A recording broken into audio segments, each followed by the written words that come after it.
Good morning, everybody. Howdy. Quick question for you before we get into this. What? Did you enjoy shooting yesterday? Yes, I did. Very therapeutic, along with meditation, shooting and destroying clay targets. And then digging in the dirt to regather the lead so we can recast it. Yes, very therapeutic. Okay. Now, I had mentioned like a week or so ago when I got the November Elders letters, just briefly, that they were revising the organization book.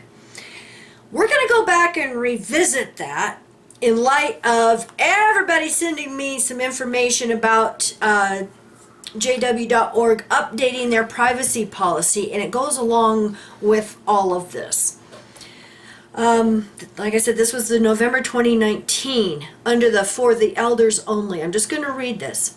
Revised Organized Book. In addition to the adjustments listed in the announcement to the congregation, please note the following.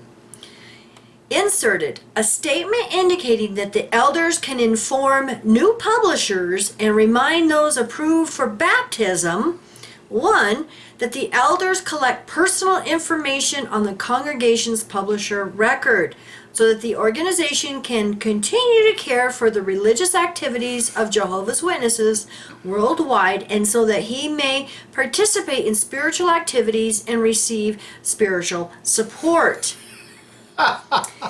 Two things with that. Now, if you go to jw.org, I'm going to put the link down below to their new privacy information page. And I suggest you read that, and especially you PMOs who still go to meetings and have your publisher cards with them and still are involved in the congregation. You need to be aware of what all they collect and what they can do with your personal information now. Especially those of you who have spouses that are set up with the monthly donation taken out of your bank account or debit card, yeah, they can keep that at a minimum of 10 years. 10 years, friends. Okay. Also, I want to mention full disclosure. They disclose to you that they're going to keep your information. How about full disclosure that if you do or say anything wrong, you're going to be disfellowshipped and you will lose all of your friends and family that are Jehovah's Witnesses? How about that full disclosure? Okay, number 2, any personal information is handled according to the Global Data Protection Policy of Jehovah's Witnesses found on jw.org. And I just mentioned that. I'll put the link down below to that privacy policy. Inserted direction for the coordinator of the body of elders to ask the baptism candidate if he has made a personal dedication and prayer to Jehovah to do his will. More directions on asking, hey, have you dedicated your life to do Jehovah's will? It's just another case of the elders being up in your business. Wow. Okay. Inserted direction that when the baptism candidate is a minor, his believing parent or parents should be present for the sessions. Ah, that's a big change. The number of sessions held with the baptism candidate to determine whether he qualifies for baptism has been reduced from 3 to 2. Well, I'm glad to see that they're requiring a parent to be present when these questioning sessions are going on with the elders in light of their plague of child abuse. Yeah, but the problem is this, is the parent is just as indoctrinated as the child's going to be. So it's going to be like, oh, baptism, what a blessing from Jehovah. They're legally covering their backsides. Yeah. It's what this really amounts to. This is a legalized step because the Watchtower Bible Tract Society is no longer a free church of Christ. You're going to appreciate that they're being governed now by whatever dictator, whatever country that they're involved in now. Yeah. Now, I'm not going to read all of this privacy policy they have on their website because, I mean, my goodness, we'd be here all day. But I'm going to, like I said, put the link, but I'm going to cover just a few things. Now, under donations, if you make a monetary donation online, we collect your name and contact information.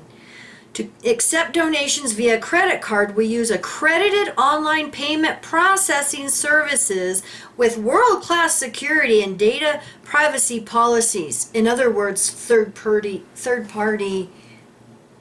credit card processing companies. But doesn't that word just makes you just want to get a wool blanket and just cover up, make you all feel a world-class security? Now, we did a video several years ago when they had first mentioned this, and their credit card processing company is owned by JW. I think it was in California. Yeah, world class. Oh, that's just one of those catchphrases that just makes you feel all warm and fuzzy, doesn't it? Okay, well, first of all, when you say, doesn't that make you all warm and fuzzy with a wool blanket? I'm allergic to wool, which makes me break out in a rash, what this makes me do. There you go. The donation recipient keeps records of the financial transactions for a minimum of 10 years. Well, see, that way there, when they get disfellowship for, being immoral people, that's what it is. But see, they got to keep your information for 10 years so that when you do commit immorality, you do get disfellowshipped and you come back to, Jehovah's loving organization, that information is still present.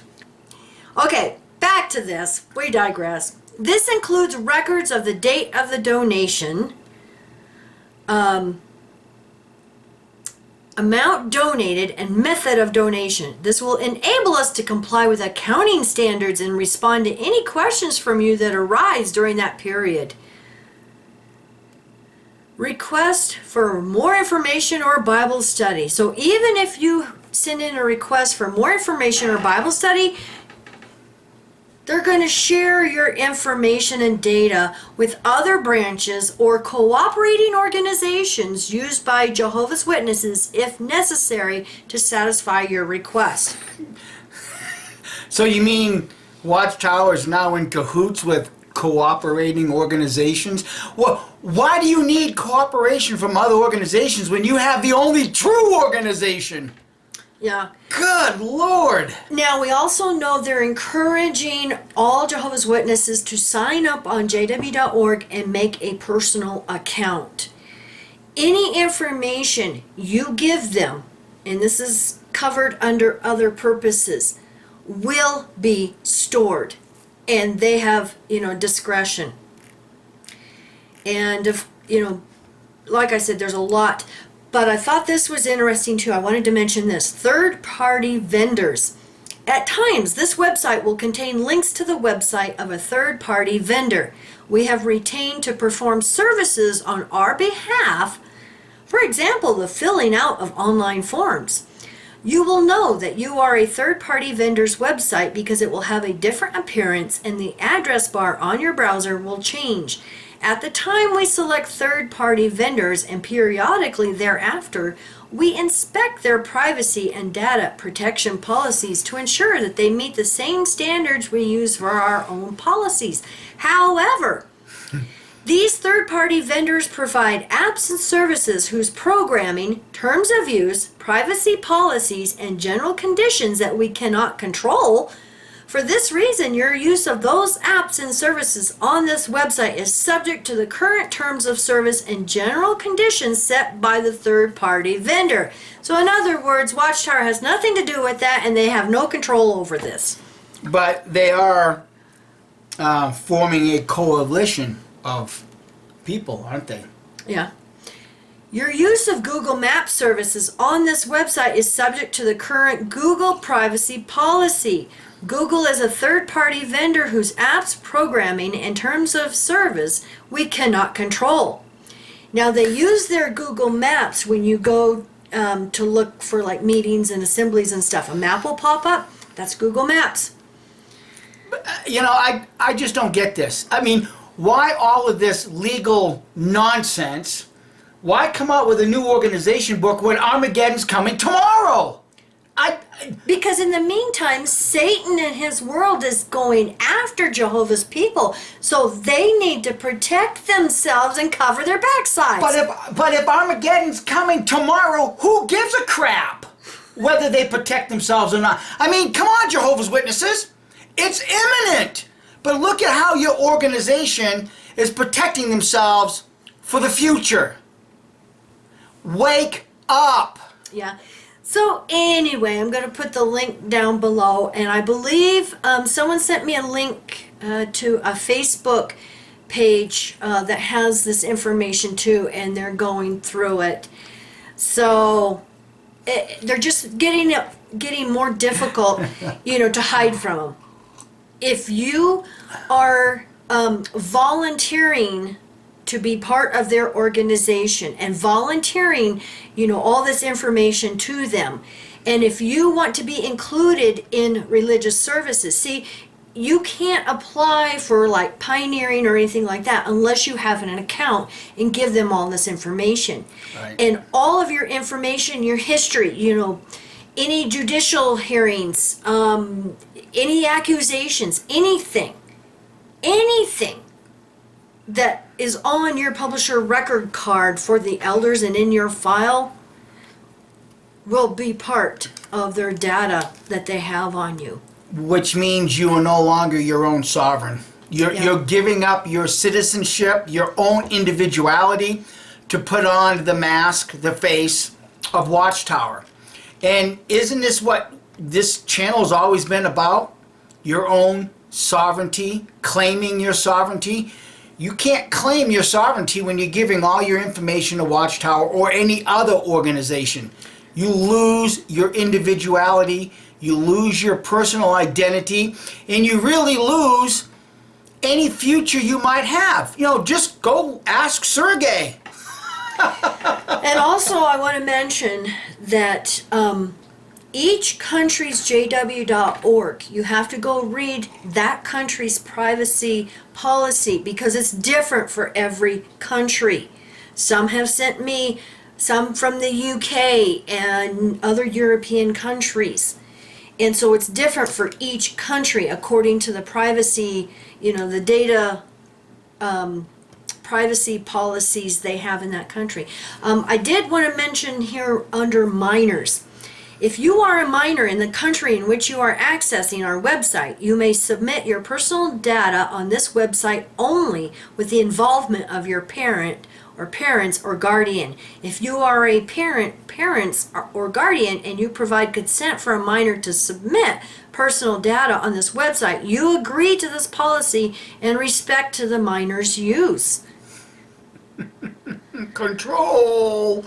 My goodness. Losing your sovereignty of even minors. You're going to lose your future. You'll never, ever get to go to the conservatory and learn how to play the violin. It's never going to happen. Yeah. Now, I want to thank everybody so much for the phone calls and emails. It's been overwhelming, hasn't it? Yes. And I mean, the love has just been amazing, and we appreciate it so much. And we're doing okay. We're doing okay. Like we said, Mike has a few more months of work, so, we're doing okay. We're doing okay. And I also want to mention, can someone please explain to Bible Bully number 1 in simple terms so he'll understand that it doesn't take a White House background check to find your information online? He has his home address and phone number on his Facebook page, and you don't even need a Facebook account to see it. It is open to the general public. I wonder how his wife feels about that. I don't know. I would be pissed. I really would. That anybody could find your home address. Well, the thing is, too, is that since you went there, would somebody please make it plainly clear to Bible Bully number 1 and Bible Bully number 2, if you will, stop making return visits on us. I don't give a crap about what the Calvinists believe. Oh, wait a minute. How do I know that? 4 years ago, go on YouTube, look it up. It's entitled Rick Farron Exposed by Gus Estacio. You will hear him say, while he's trying to reprogram Rick Farron, that he's a Calvinist. So if you guys really want to know what this is all involved, go on YouTube and type in "why I left Calvinism." Just to make it real short and sweet. Go ahead. Well, I was just going to say, the videos that you have been watching, I've been hearing, and it's like if you are predestined before birth to go to hell, or a elect few who are predestined to go to heaven, and they have to preach at all of us lowly rank and file, otherwise they go to hell, why do you need Jesus Christ? That's the point. If it's predetermined before your birth that you're going to hell, then your Jesus Christ died for nothing.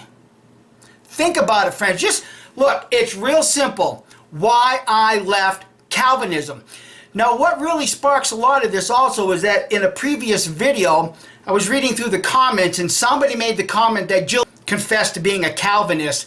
And then right underneath that one, someone else left a comment that they were a Calvinist. And if I read the book by some guy named Martin, I forget the name. Kingdom of the Cults. Kingdom of the Cults.